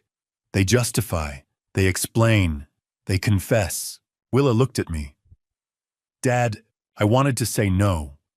Wanted to tell Roger we'd find another way. But I knew there wasn't another way. You've survived 7 years of his lies, I said quietly. You can do this. She was silent for a long moment, then nodded. Roger pulled out his phone. I've already talked to Detective Kevin Walsh. He's with the County Police Fraud Division. I worked with him for 15 years before I retired. He's solid, and he's ready to move on this. The move how, I asked. Walsh gets us the wire. Official equipment properly documented. Everything legal and admissible. He'll also position officers nearby unmarked vehicles, plain clothes. If anything goes wrong, they move in immediately. What counts as wrong? Roger's jaw tightened. If Brad threatens Willa, if things get physical, if she uses the safe word, something she can say that sounds natural, but signals she's in danger. Officers come in the second they hear it. Willa wrapped her arms around herself. What should it be? Just something you'd actually say. Something that won't sound weird in conversation. Roger thought for a moment. What about Ivy's name? If you mention Ivy, we know you need help. She nodded slowly. Okay, Ivy. Roger made a note. Walsh will have his team in position by 7 p.m. tomorrow. That's when Brad usually comes to the warehouse, right? Usually, Willa said. Sometimes earlier, if he's bringing supplies. We'll be ready either way. Roger looked at me. Stephen, you and I will be in my car across the street. Camera with telephoto lens. Backup recording equipment. Walsh's team will have the primary audio feed from Willa's wire, but we'll have secondary recording just in case. In case of what? Technical failure, interference, anything. Roger pulled out a small black device about the size of a quarter. This is the wire. Clips under clothing near the collarbone. Picks up everything within 15 feet. Battery lasts 6 hours. Willa stared at it. That tiny thing. Technology's come a long way. Roger set it down carefully. Walsh will come by tomorrow afternoon to fit it properly. Show you how it works. Test the signal. What do I say to Brad? Willa asked. When he gets there. How do I start? Roger pulled out his notebook. We'll script it. Not word for word, that'll sound fake. But general talking points. Ways to guide the conversation. He started writing. You start calm. Tell him you know. Don't say how you know, just that you do. See how he reacts. He'll deny it, Willa said. Probably. That's when you push. Tell him you know about Natalie. That she's alive. Watch his face. He'll either keep denying or he'll shift strategies. Try to explain. Justify. What if he gets angry? But then you stay calm. The calmer you are, the more he'll panic. And panic makes people sloppy. Roger looked at her. Can you do that? Stay calm even if he's angry. Willa's hands were still shaking, but her voice was steady. He stole 7 years from me. He used my daughter. He let your wife. She looked at me. He let Gloria pass away believing her daughter was gone. I can stay calm because I want him to pay for that. Something shifted in the room. Willa wasn't the broken woman from the warehouse anymore. She was angry, and anger, I was learning, could be a kind of strength. We spent the next 2 hours going over scenarios. What if Brad brought Natalie? What if he tried to leave? What if he figured out she was wired? Roger had answers for everything. Backup plans, exit strategies, Walsh's team positioning. By noon we had a plan. Not a perfect plan, but a plan. Roger made sandwiches, ham and cheese, like we were just 3 people having lunch, instead of 3 people plotting to take down a con artist and his accomplice. Willa ate half of hers. Kept looking at that tiny wire on the table. You scared? I asked, unterrified. She set down her sandwich. But I'm more angry than scared. Does that make sense? Yeah, it does. She looked at me. Dad, what if this doesn't work? What if he... It'll work. But if it doesn't, then Walsh's team moves in, and we figure out plan B. I reached across the table, put my hand over hers. But you won't be alone in there. Roger and I will be right outside. Walsh's team will be listening to every word. And the second you say Ivy's name, it's over. We get you out. She nodded. Didn't look convinced, but nodded. Roger's phone buzzed. He checked it. Walsh says he'll be here tomorrow at 3 p.m. to set up the wire and go over protocols. Tomorrow, Willa whispered. Tomorrow. Roger confirmed. He looked at both of us. Tomorrow night, 7 years of lies end. One way or another. The wire was smaller than I expected. Detective Kevin Walsh held it up between his thumb and forefinger that afternoon. We were at the police station, not the main building, but a smaller office Walsh used for sensitive cases. Plain room, table, chairs. Recording equipment spread out like surgical tools. This, Walsh said, looking at Willa, is your lifeline, and ours. He was younger than Roger, maybe mid-40s. Sharp eyes. The kind of cop who'd seen everything and still cared anyway. Roger had vouched for him. Said Walsh was one of the good ones. Willa stared at the tiny device. That's it. Clips right here. Walsh gestured to his collarbone. Under your shirt. Picks up everything within 15 feet. Crystal clear audio. We'll be listening the whole time. And if something goes wrong, you say Ivy's name. Doesn't matter what context. The second we hear it, we move." Walsh's voice was firm. "You won't even finish the sentence before my team is through that door." Willa nodded. Her hands were shaking. Walsh spent 20 minutes showing her how the wire worked, how to position it, how to test it, how to move naturally so it wouldn't show or make noise. Professional. Methodical. Like he'd done this 100 times. Probably had. When he finished, he looked at her. "You don't have to do this. We can find another way." "And there is no other way," Willa said quietly. "There's always another way. Not one that gets them both. Not one that makes them pay for what they did." She looked at me, then back at Walsh. "I'm doing this." Walsh nodded. "Okay. We go at 7. My team will be in position by 6:30. Unmarked vehicles. Plain clothes. You won't see them, but they'll be close." He left to coordinate with his team. Willa and I sat in that plain room not talking, just sitting, the wire on the table between us. "Dad," she said finally. "Can I ask you something? Anything? Do you—" She stopped, started again. "Do you hate me for what I put you through?" The question caught me off guard. "What number, Willa? I let Mom pass away thinking I was gone. I let you pay all that money. I let Ivy grow up without—" "Stop." I moved my chair closer. "You didn't do any of that. Brad did. Natalie did. They manipulated you. They used you. None of this is your fault. But I should have known. I should have checked. I should have—" "You were terrified. You thought you'd hurt someone. You trusted your husband to help you." I took her hand. "Willa, you were a victim. You still are. And what you're doing tonight, confronting them, getting justice that takes more courage than anything I've ever seen." She started crying, quiet tears running down her face. "I'm proud of you," I said. "And your mom would be proud of you too." She squeezed my hand. We sat like that for a long time. Then it was 6 o'clock. Time to go. Walsh came back with the wire. Helped Willa put it on. Tested the signal. Clear as a bell. "Remember," he said. "Stay calm. Get them talking. And if anything feels wrong, say the word." "Ivy," Willa repeated.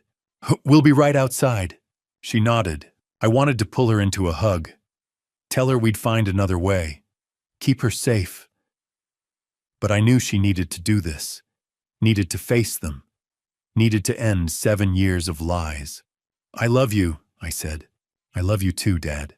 7 o'clock came too fast. Roger and I were in his car, parked 50 yards from the warehouse. Far enough that Brad and Natalie wouldn't notice. Close enough that we had a clear view of the side entrance. I had binoculars. Roger had a camera with a telephoto lens. And in my ear, a small earpiece connected to Walsh's frequency. I could hear everything Willa heard. Everything her wire picked up. The waiting was terrible. Walsh's voice crackled through the earpiece. "All units in position. Target vehicle not yet arrived. Stand by." I looked at the warehouse. One light in the upper window. Willa was in there. Alone. Waiting. "She'll be fine," Roger said, seeing my face. "You don't know that. I know she's stronger than Brad thinks she is. I know she's got every cop in this county ready to move if she needs them. And I know she wants this." Roger lowered his camera. "Stephen, your daughter spent 7 years thinking she was responsible for something terrible. Tonight she becomes the one who brings them down. That's power. She needs this." I knew he was right. Didn't make the waiting easier. 8 o'clock passed. 8:15, 8:30. Maybe they're not coming," I said. "They'll come. Brad's predictable. Comes to the warehouse every few days. He'll come." At 8:47, headlights turned onto East Industrial Avenue. This is the moment everything changes. The wire is on. The police are in position. and my daughter is about to face the two people who destroyed her life. But before I take you inside that warehouse, I need to know, are you still here with me? In the comments, describe how you feel right now using just one word. Or tell me the first instinct that crossed your mind in this moment. I need to feel that you're here with me. One more thing, what follows includes some dramatized details created for storytelling and educational purposes. If that's not for you, feel free to pause here. I understand completely. But if you're ready for the truth, let's see this through together. Silver sedan. That's them, Roger said, raising his camera. Through the binoculars, I watched the car pull into the warehouse lot. Park near the side entrance. Two people got out. Brad, tall, clean-cut, wearing a jacket I'd probably paid for with my money. And Natalie, dark hair, confident walk. The woman who'd helped destroy my daughter's life.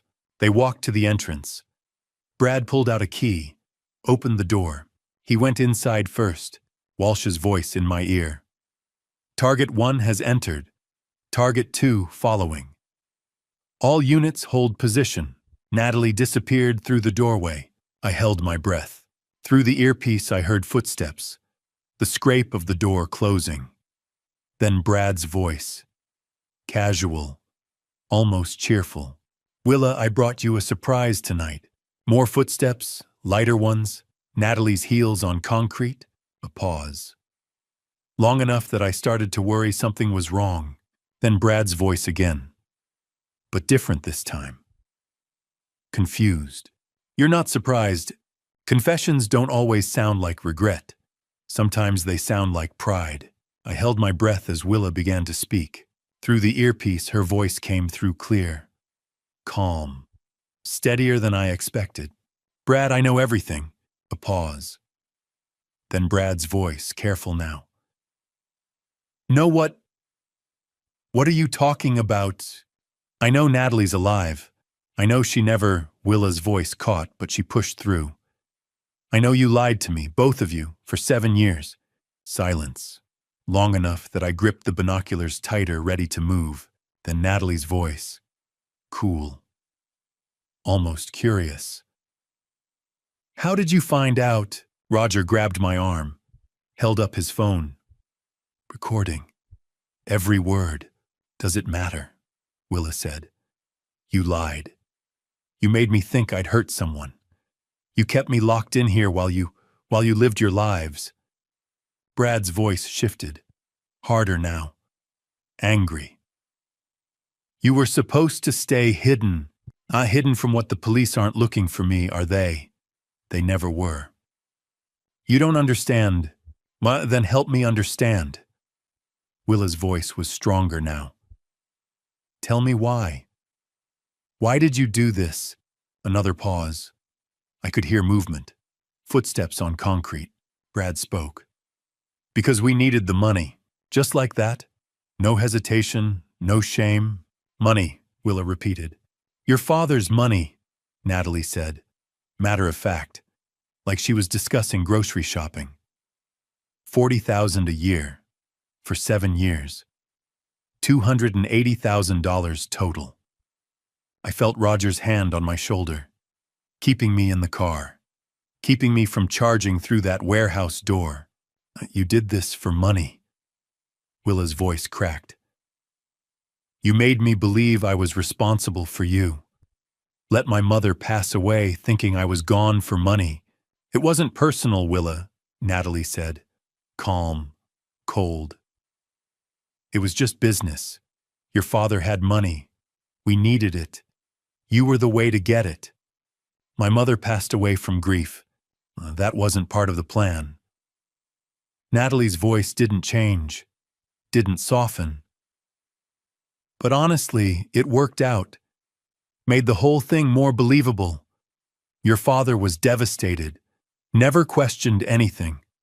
Roger had to physically hold me back. Wait, he hissed in my ear. Let them finish, Brad's voice again. We had it all worked out. The fight was fake. Natalie knew exactly how to fall, where to fall. We used theatrical makeup, fake scenario, made it look worse than it was. "Oh, you manipulated me," Willa said quietly. "We gave you an option," Brad corrected. "Prison or freedom. You chose freedom. You told me I'd hurt someone, and you believed it, because you wanted to believe it, because it gave you an excuse to disappear." Brad's voice was dismissive now, careless. "Come on, Willa. Don't act like you're completely innocent here. You went along with everything. Because I was terrified, because it was convenient." Natalie this time. "You didn't have to work, didn't have to take care of Ivy, didn't have to be a wife or a mother or a daughter. You just had to hide, and we took care of everything else." I wanted to scream, wanted to tell Willa none of that was true, but I couldn't. Could only listen. How did you do it?" Willa asked. "The accident, the funeral, all of it." Brad actually laughed. "Gary, my cousin, works at the county morgue. Got us..." He paused. "Got us someone who'd passed. No family, no one to claim them. Made sure the documentation looked right." "You used someone who'd passed away." Willa's voice was horrified. "The car accident did the rest. Fire destroys evidence, makes identification impossible. Your father never questioned it. Why would he? His daughter was gone. And the urn, to coffee grounds." Natalie sounded almost amused. "And cinnamon, and some other spices. Your father kept that thing on his mantle for 7 years. Never opened it. Never checked." My hands were shaking. Roger's hand tightened on my shoulder. $280,000, Brad said. "Paid for everything. This warehouse, Natalie's apartment, our trips, our life together." "You've been together this whole time," Willa said. Not a question, a statement. "Yeah, since before you actually," Natalie said. "Brad and I have been seeing each other for almost 10 years. You just didn't notice." "And tomorrow?" Willa asked. "You said something about tomorrow." "Tomorrow we fly to Grand Cayman," Brad said. "New life, new identities. We've got just over 60,000 in the offshore account. Enough to start fresh." "What about Ivy?" What about her?" Brad's voice was cold. "She's fine. Your father can keep paying. Or not. Doesn't matter to us. You're just going to abandon her." "She's not my problem anymore." Silence. Then Willa's voice so quiet I almost didn't hear it. "Take me with you." Roger's head snapped up. "We hadn't planned this." "What?" Brad sounded confused. "Take me with you. To the Cayman Islands. Let me disappear for real this time." "Why would we do that?" "Because I have nothing left here." Willa's voice was breaking. Academy Award breaking. "My father hates me. Ivy doesn't know who I am. I might as well start over too." Brad and Natalie didn't respond. I could hear them talking, whispering, too quiet for the wire to pick up clearly, then Natalie's voice louder. "We don't need her. She knows too much," Brad said. "Everything. If she talks, then we make sure she doesn't talk." She comes with us," Brad said slowly. "Or..." The silence that followed made my blood run cold. "Or what?" Willa's voice, still calm, but I could hear the edge of fear creeping in. Brad's voice dropped to a whisper, but the wire picked it up. Clear as day. "Or we make sure you never tell anyone." The moment I heard the threat, I moved. Through the earpiece, Brad's voice continued. Colder now. Final. "Willa, you're a liability. You always have been," Natalie's voice. "We can't risk her talking." Then sounds. Movement. A sharp intake of breath. Willa's voice no longer calm. "Let go of me." I didn't think. Just reacted. The car door slammed open. I was out before Roger could stop me. Stephen, wait. I didn't wait. Couldn't wait. My daughter was in there and they were threatening her, and 7 years of control snapped in that instant. Roger was behind me shouting into his radio, "All units move in, go, go, go." I heard sirens, saw headlights, police vehicles converging from every direction. But I was already running. 50 yards felt like 50 miles. The warehouse door, side entrance. I hit it with my shoulder and it flew open, inside. The scene froze for half a second. Brad gripping Willa's arm, Willa trying to pull away. Natalie standing near the exit keys in hand, ready to leave. All three of them turning toward me as the door crashed open. "Get away from my daughter." The words came out raw, furious. Brad's hand dropped. Willa stumbled backward. Then the warehouse exploded with sound and movement. "Police, hands up, police." Officers flooded through the door behind me. Black uniforms, vests, weapons drawn but pointed down. Professional, fast, overwhelming. Detective Walsh was first through. Brad Wallace, Natalie Hughes' hands where I can see them. Brad looked at the door, at the officers, at Walsh. His face went through about 5 emotions in 2 seconds. Shock, panic, calculation. Then something like defiance. He bolted, tried to anyway. Made it maybe 3 steps before Walsh moved. 1 second Brad was running. Next second he was face down on concrete with Walsh's knee on his back and handcuffs clicking into place. "You have the right to remain silent." Walsh started. Natalie didn't run. Just stood there. Raised her hands slowly, expression blank. No fear, no anger, nothing. Like getting arrested was mildly inconvenient instead of life-destroying. Another officer moved in, cuffed her, started reading rights. And Willa was standing in the middle of it, all wire still hidden under her shirt, looking lost. Looking free. Looking terrified and relieved and broken all at once. I crossed the warehouse in 3 strides and pulled her into my arms. She collapsed against me, started crying. Not quiet tears, full-on sobbing. 7 years of fear and guilt and isolation pouring out. "It's over," I said into her hair. "You're safe now. It's over." "Dad." Her voice cracked. "I'm so sorry. About everything. About Mom, about the money, about—" "I will figure it out," I said, held her tighter. "Together. We'll figure it all out together." Behind us, officers were securing the scene, taking photos, collecting evidence. Walsh was on his radio, coordinating with someone. Roger appeared at my shoulder camera, still in hand, looking satisfied. Brad was being lifted to his feet. Still handcuffed, still trying to talk his way out of it. "This is a mistake," he was saying, voice loud, insistent. "We didn't do anything wrong. He looked at Willa. "She's lying. She's been lying for years. She's unstable. Everyone knows she's—" "Save it for your lawyer," Walsh interrupted.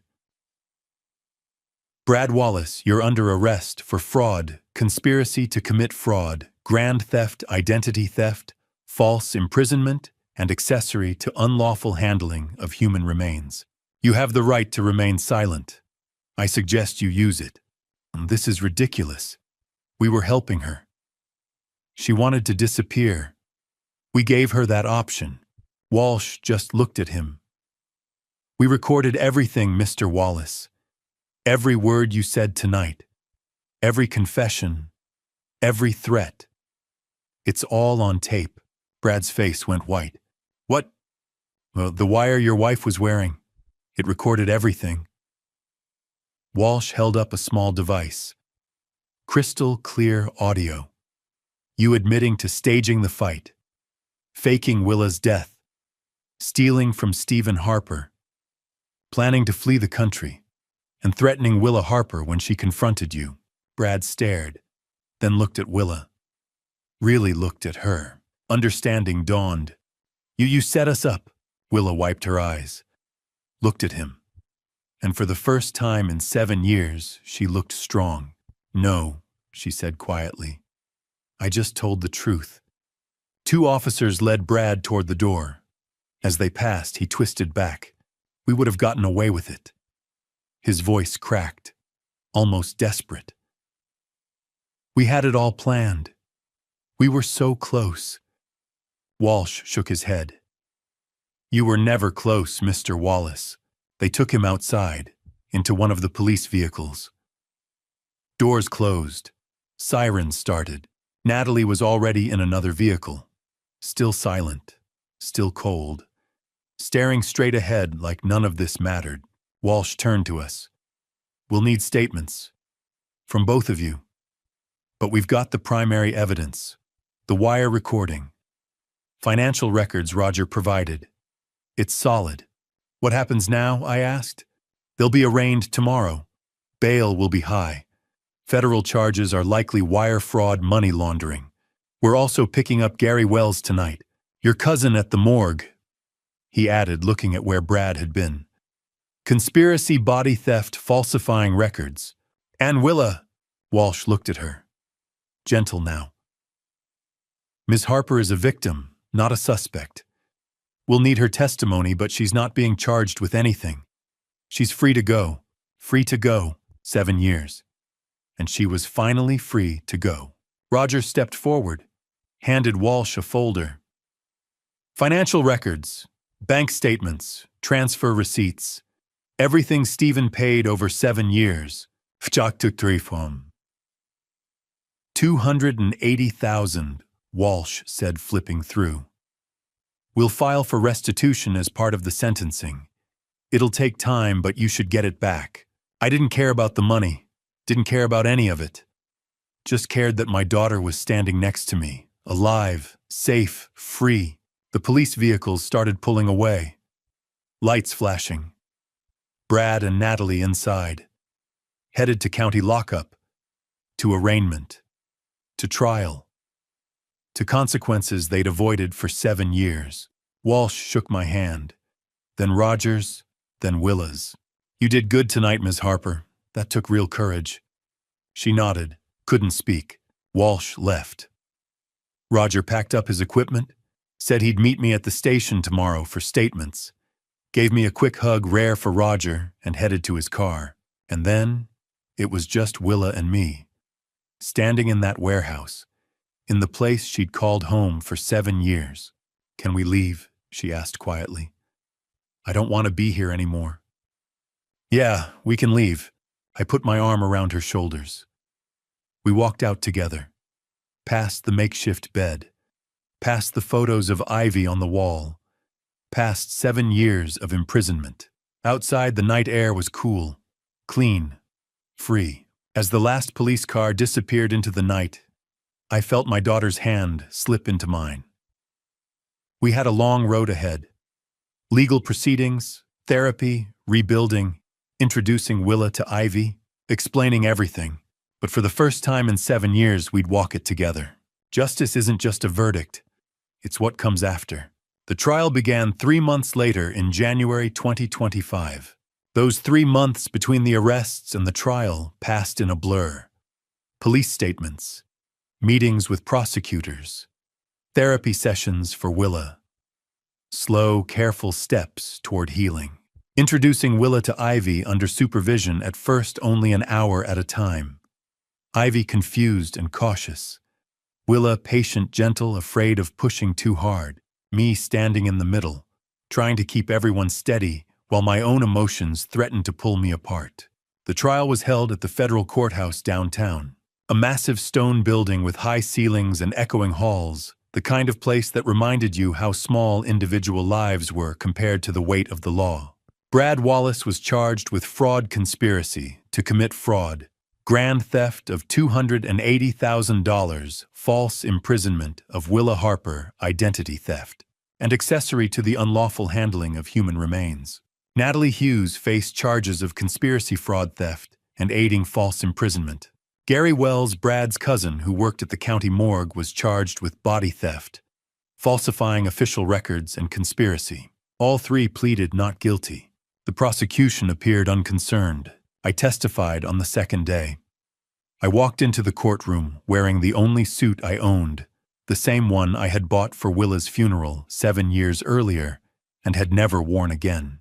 I sat in the witness box while the prosecutor asked me to tell my story. I told the jury about Willa's supposed accident, about Gloria's grief, about the urn that sat on my mantle for 7 years, about the $40,000 I sent Brad every January, about discovering the coffee grounds and cinnamon, about finding my daughter alive inside a warehouse. The defense tried to suggest I had been careless, that I should have questioned things sooner, that somehow my trust made me partially responsible. The prosecutor shut that down quickly. She showed the jury 7 years of bank records, transfer receipts, written documentation of every payment. She demonstrated that I had done exactly what any grieving father would have done, trusted family, and tried to protect his granddaughter. Willa testified on the third day. I watched from the gallery as she walked to the stand. She wore a simple blue dress we had picked out together. Her hair was longer now. She looked healthier, stronger, but when she began to speak, her voice trembled. She told them about the staged fight with Natalie, about being convinced she had hurt someone, about Brad telling her she would go to prison, about being locked inside that warehouse for 7 years, about the fear, the isolation, and the guilt that never let her sleep. She spoke about missing Ivy's first steps, her first words, her first day of school. 7 years of her child's life stolen. When she finished, the courtroom was silent. Brad's attorney tried to portray Willa as a willing participant, someone who wanted to escape her responsibilities as a mother and wife. The prosecution dismantled that claim. They played the wire recording. Brad's voice admitting the setup, Natalie's calm, deliberate confession, their plans to flee the country, their threats when Willa confronted them. The jury heard everything. They also saw the evidence. The fake urn filled with coffee grounds and cinnamon sat on a table as an exhibit. Bank records revealed offshore accounts. Surveillance footage showed Brad and Natalie together. The falsified death certificate was entered into evidence. Gary Wells testified. After taking a plea deal admitting he had provided remains from the morgue in exchange for $5,000. Natalie's attorney claimed it was a misunderstanding, that she was just Brad's girlfriend and didn't understand the full scope of his actions. The wire recording destroyed that argument. Natalie's voice was cold and precise. It was just business, Willa. Your father's money. The trial lasted 2 weeks. The jury deliberated for 4 hours. On February 14th, Valentine's Day, they returned their verdict. Guilty on all counts. For all defendants. The courtroom erupted. Applause, gasps, objections from Brad's attorney. The judge slammed his gavel for order. I took Willa's hand. She was crying. So was I. Sentencing came a month later in March. Brad Wallace was sentenced to 15 years in federal prison. Natalie Hughes received 12 years. Gary Wells was sentenced to 5 years in state prison. All three were ordered to pay restitution. $280,000 to me. An additional $50,000 to Willa for emotional damages and false imprisonment. Brad's parental rights to Ivy were terminated. Family court granted me custody. Willa would rebuild her relationship with Ivy gradually with professional support. But legally, Ivy was mine to raise. Brad said nothing as the sentence was read. He stared straight ahead. Natalie looked bored, Gary cried. They were led away. 15 years. 12 years. 5 years. Numbers that could never return what they had stolen, but at least they meant accountability. 6 months after the verdict in July, life wasn't perfect. But it was ours again. Willa lived in a small apartment 10 minutes from my house.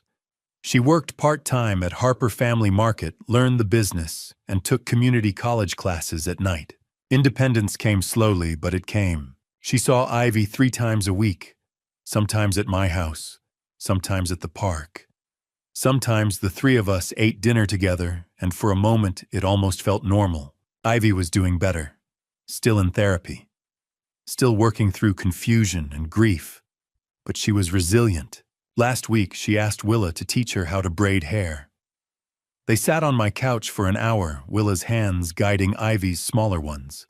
When they finished, Ivy looked at herself in the mirror and smiled. "Mom did it," she said. Willa left the room to cry. Harper Family Market was doing well. Willa had ideas for expansion, online ordering, a small cafe. I taught her the business the way my father had taught me. Some restitution money came through, not all of it. Brad and Natalie had spent most of it. About $60,000 was recovered. I placed half into a trust for Ivy's college, gave a quarter to Willa, and donated the rest to a domestic violence charity in Gloria's name. The money mattered less than I expected. Every Sunday, we visited Gloria's grave. Willa brought flowers. Ivy talked about school. I told Gloria she's home. Our girl is home. 6 months after the verdict. Life wasn't perfect, but it was ours again. Peace doesn't come from forgetting. It comes from choosing to heal. 6 months later, in July 2025, I stood at Gloria's grave with Willa and Ivy. 3 generations, finally together. The cemetery was quiet that Sunday morning, filled only with bird song and a soft breeze through the trees. Gloria's headstone was simple white marble, her name, the dates, and beneath them, the words, "Beloved wife and mother. Forever in our hearts." Willa knelt and placed fresh white roses at the base. Gloria's favorite. Ivy stood beside me, holding my hand, studying the stone with the seriousness children wear when they sense something important. "Grandpa," she asked softly, "do you think Grandma knows that Mom's back?" I looked at Willa. She was crying silently, one hand pressed to the marble. "I think she knows," I said. "I really do." We stood there in silence for a long moment. Finally, Willa spoke. "Mom, I'm so sorry. For everything. For not being there when you needed me. I'm trying to be better now. For Ivy. For Dad. For you." I wrapped an arm around her shoulders. "She'd be proud of you," I said. "Of how hard you're fighting." "I don't feel strong," Willa whispered. "Strong people rarely do." Ivy tugged my hand. "Can I talk to her?" "Of course." Ivy stepped forward. "Hi, Grandma Gloria. I'm Ivy. I'm 7, almost 8. Grandpa tells me stories about you, about your cookies, and how you sang even though you couldn't sing very well." She smiled. "I wish I'd met you, but Grandpa says you're watching us. So I hope you're happy, because we're getting better. Mom's home, and we're a family again." I turned away briefly, my chest tight. After the cemetery, Willa drove us to Harper Family Market. The store had fully reopened 3 months earlier. Willa worked mornings, now me afternoons. Teaching her the business felt like reclaiming something that had been paused for years. The community had been incredible. Customers came in just to say they were glad we were back, glad Willa was safe. Business was better than it had been in years. "We should expand," Willa said as we unlocked the door. "Maybe a small cafe, coffee, pastries. That costs money. We have some restitution funds. It could be an investment." I looked at her, at the spark in her eyes when she talked about the future. "All right," I said, "let's do it." She smiled wide and genuine. Inside, Ivy ran straight to the candy aisle. We let her choose one treat each visit as a reward for helping around the store. "She's good at this," Willa said, watching Ivy deliberate. "She is," I replied. "Natural business sense. Like you. Like you too." Willa paused. "You really think so?" "I know so." Most of the restitution money had come through. $280,000 recovered. I put half into a college trust for Ivy. Gave Willa $50,000 to help her stabilize. Donated the rest to a women's shelter in Gloria's name. The money helped, but it wasn't what mattered most. Willa had her own apartment now, small but warm. Ivy had a corner filled with books and toys. Therapy continued for both of them. Healing wasn't linear, but it was happening. Brad and Natalie were in federal prison. Brad's appeal was denied. No contact with Ivy allowed. I rarely thought about them anymore. We'd lost so much. 7 years. Gloria. Pieces of ourselves. But we were building something new. Forgiveness was hard. Some days the anger resurfaced. Some days grief returned without warning. But I remembered that Willa was a victim too. She survived. And she came back. Forgiveness didn't mean forgetting. It meant choosing love over bitterness. That evening, Willa and Ivy came over for dinner. Sundays were ours now. I made spaghetti using Gloria's old recipe. Ivy set the table. Willa helped with the sauce. For a moment, it felt like the life we'd once known. After dinner, we sat in the living room. Gloria's photo rested on the mantel where the urn once stood. I preferred it that way. Dad, Willa said quietly. Yes, thank you for not giving up on me. I squeezed her hand. I never will. Ivy looked up. Grandpa, can you tell me about Grandma Gloria? I smiled. What do you want to know? Everything. So I told her.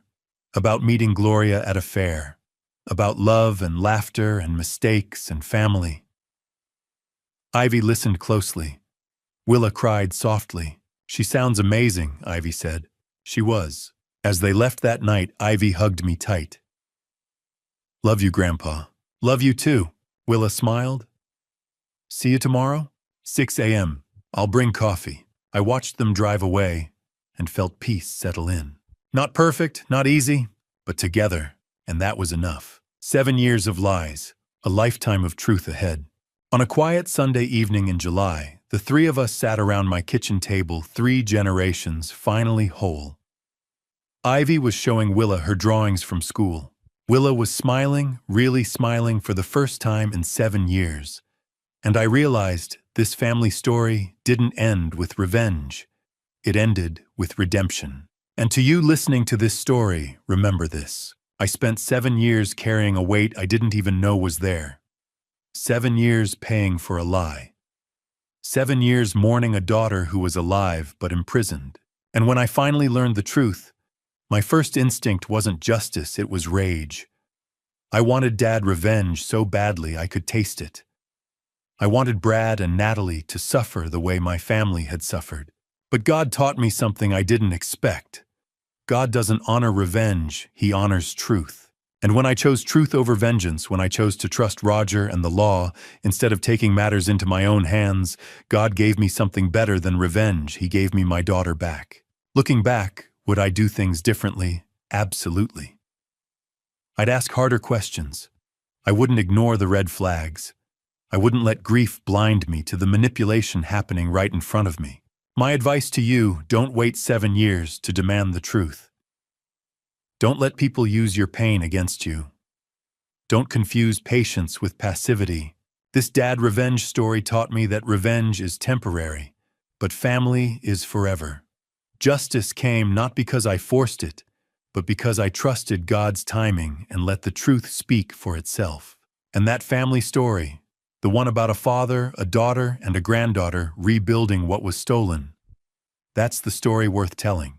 Here's my truth. Anger is easy. Forgiveness is hard. But healing is worth it. If this story touched you, I'd love to hear your thoughts. Drop a comment below. If it resonated, share it with someone who needs to hear it. And if you want to follow more stories like this, hit that subscribe button. Your support means the world. Before I go, a quick note. The stories I share often include fictionalized elements created for educational purposes. If that's not your preference, I completely understand. Feel free to explore content that better fits your interests. Thank you for staying with me until the very end. It means more than you know. 7 years of lies, but a lifetime of truth ahead.